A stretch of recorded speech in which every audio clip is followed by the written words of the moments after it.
आज हम सब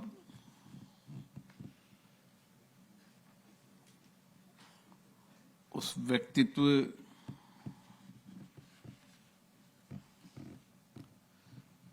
जिन्होंने छोटे से गांव में रहकर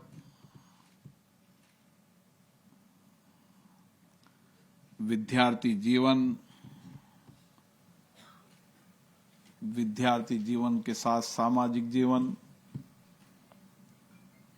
पत्रकारिता, लेखन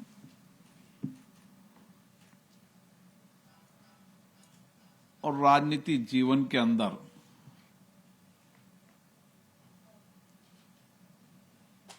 सभी पड़ावों पर रहकर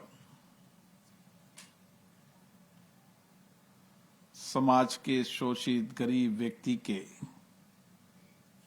जीवन को बदलने के लिए अपना सब कुछ समर्पित किया।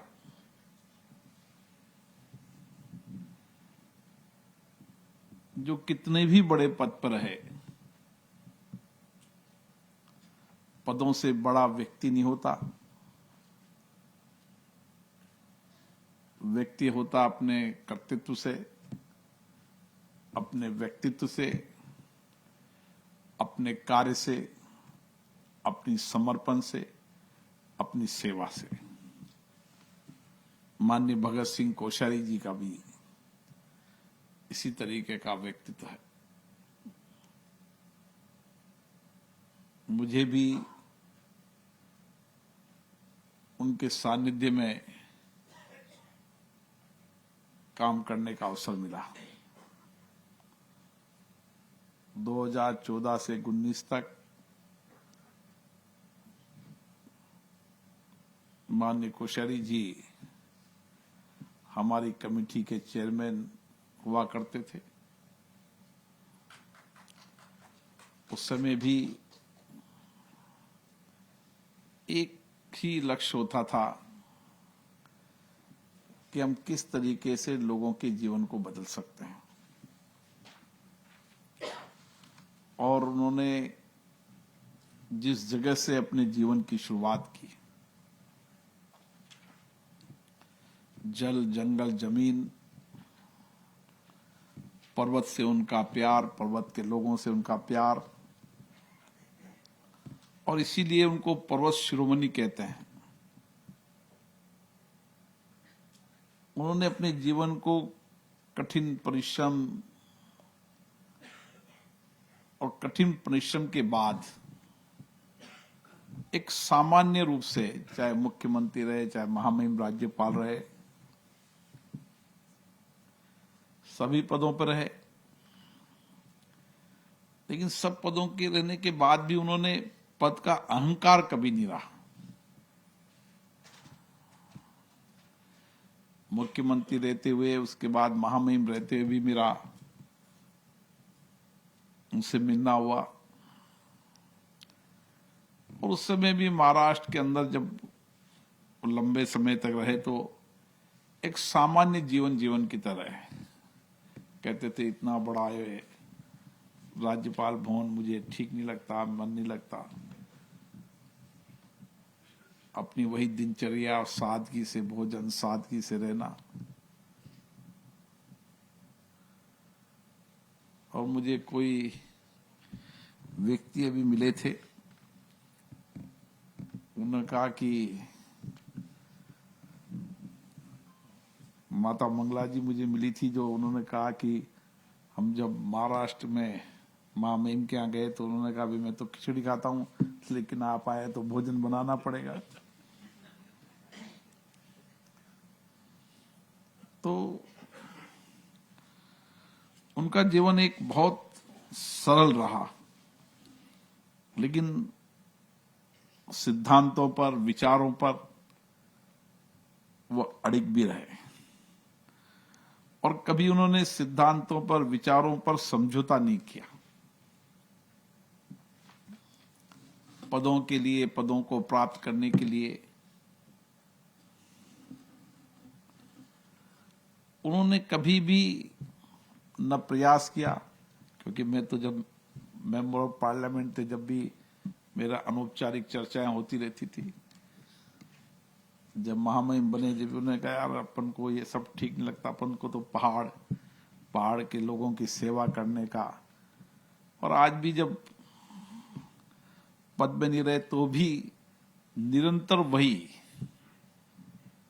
किस तरीके से हम पहाड़ के लोगों के जीवन को बदल सकते हैं, उनकी कठिनाई चुनौतियों का समाधान कर सकते हैं। और इसीलिए सेवा, नैतिकता, समर्पण उनके जीवन का हिस्सा रहा। उनका पर्यावरण के प्रति प्रेम, उनका आध्यात्मिक जीवन हम सबको नई दिशा देता है। और मैं मदन मोहन जी को धन्यवाद देता हूं। किताब व्यक्ति का वो साथी होता है कि जीवन भर उसके साथ रहता है। और ऐसे व्यक्तित्व के बारे में हमें लिखना, उनके जीवन के बारे में समाज को बताना, ये भगत सिंह जी को अच्छा नहीं लगता हुआ, लेकिन समाज जीवन के लिए आवश्यक है। समाज में आने वाली पीढ़ी को हम क्या संस्कार देना चाहते हैं, क्या दिशा देना चाहते हैं,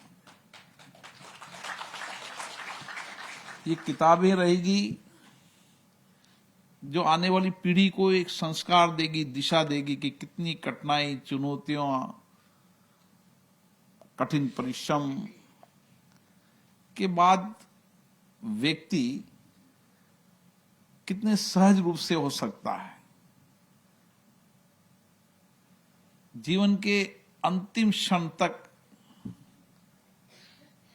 केवल देश और राष्ट्र जिनके मन क्रम विचारों में हो, यही हमारी पीढ़ी को दिशा देगा, यही हमारी पीढ़ी को रोशनी देगा, उजाला देगा। और इसीलिए ये पुस्तक केवल शब्दों का संग्रह नहीं है, जोशी जी ने सही कहा, ये भावनाओं का की अभिव्यक्ति है। जो कुछ भी मदन मोहन जी ने समझा, देखा, उसकी कलम से लिखने का प्रयास किया। और निश्चित रूप से उनका जीवन, भगत सिंह जी का जीवन तो एक शिक्षक की तरह रहा है। जैसे हम जैसे कई लोगों को उन्होंने जीवन के अंदर एक सामाजिक राजनीतिक शिक्षाएं, कार्य पद्धति, कार्य संस्कृति के बारे में दिशा दिए। और इसीलिए उनकी किताब आने वाले समय में पीढ़ियों को नई रोशनी देगी, नई दिशा देगी। और इस पीढ़ी से आने वाले देश के नौजवानों को किस तरीके से अपने जीवन में कितनी भी चुनौतियां आए, कितनी भी कठिन परिस्थितियां आए, उन सारी कठिन परिश्रम, चुनौतियों, आपदा, संकट के समय मेरा देश, मेरा राष्ट्र आगे रहना चाहिए। निश्चित रूप से ये किताब हम सबको मार्गदर्शन करती रहेगी। मैं मदन मोहन जी को भी धन्यवाद देता हूं, जिन्होंने इस किताब को शब्दों का, लोगों की भावनाओं का, लोगों की संवेदनाओं का और आदरणीय कोश्यारी जी के जीवन के कार्य संस्कृति, उनके जीवन की कार्य पद्धति, उनकी समर्पण, उनकी सेवा को एक संकलन करने का काम किया है। मैं उनको धन्यवाद देता हूं। और जोशी जी को, जिन्होंने शब्दों में सब कुछ भावनाएं कही कि हम सब लोग यहाँ पर उनके जीवन के व्यक्तित्व से खींचे आए हैं। और जब भी माननीय कोश्यारी जी मिलते हैं, हमें कुछ शब्दों में ही नई ऊर्जा, नया सामर्थ्य, नई कार्य करने की प्रेरणा देते हैं। मैं भगत सिंह जी कोश्यारी जी को, जिन्होंने अभी भी इस उम्र के अंदर भी मानसरोवर की यात्रा कर ली और आज भी पहाड़ों में इसी तरह की उनकी जीवन है, उनका व्यक्तित्व ऐसा ही है। निश्चित रूप से उनका संघर्ष, उनका आदर्श हम सबको प्रेरणा देता रहेगा। आप सब यहाँ पधारे, आप सभी का बहुत बहुत धन्यवाद।